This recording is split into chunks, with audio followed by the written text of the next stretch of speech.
Anybody need a little shot of resilience? A little injection of resilience? Here's the deal. Resilience, it shrinks the gap between talent and success. We see it over and over again. The best of the best, they recover from adversity fast. They find the gifts inside of the challenges. They find the opportunity inside of the obstacle. So if we want to build resilience and mental toughness, here's what I keep hearing. Try journaling.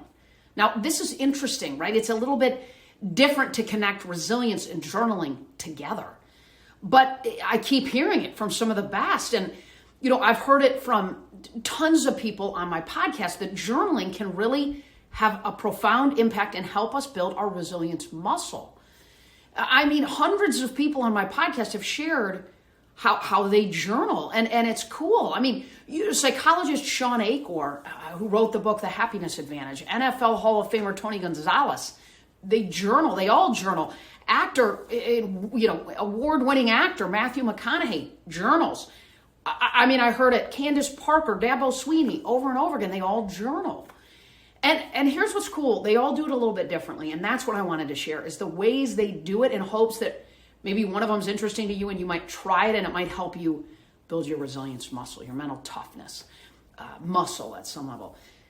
Shawn Achor, he talks about it like this, right? As I said, the author of The Happiness Advantage, he spent decades researching happiness. And what he found was fascinating, that there are ways that you can actually train your brain to be able to become more positive.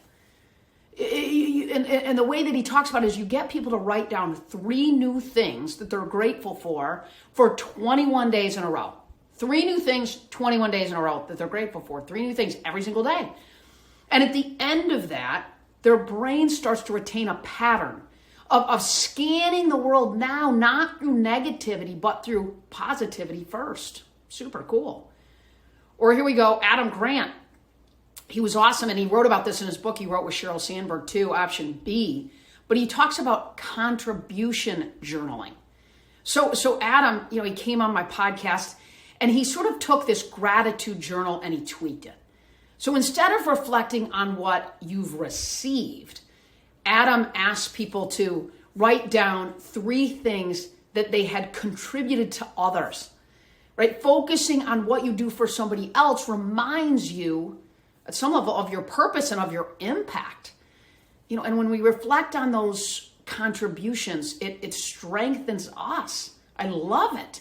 So a contribution journal. The other one, Holly Rowe. Holly Rowe talks about joy journaling. Holly Rowe, of course, is an analyst, and she shared this practice of joy journaling on my podcast. You may know Holly covers just about everything that on sports on ESPN. In 2005, though, Holly was diagnosed with metastatic melanoma, which is a rare and fast-spreading form of skin cancer, and she wasn't sure if she would survive.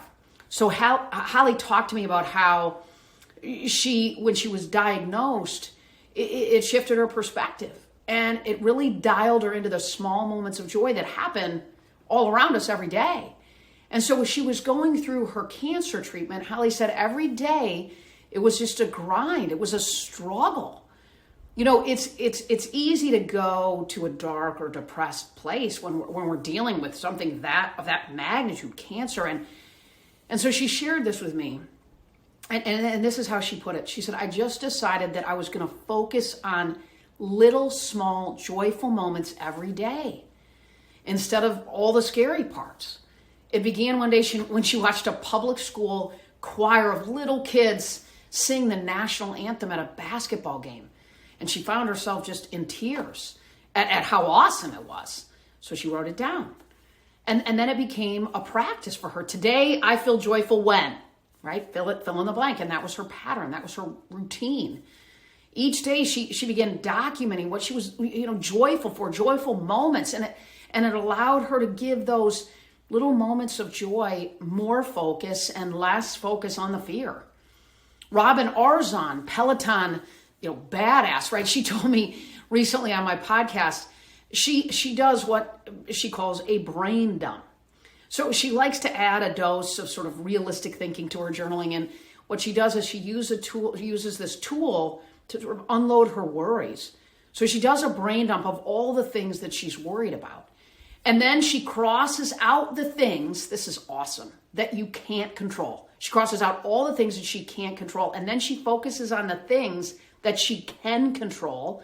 And then she begins to work through those, sorting them into categories. It's pretty cool. Take some of this. Take one of these 4 maybe and practice it. Try it out in your own life.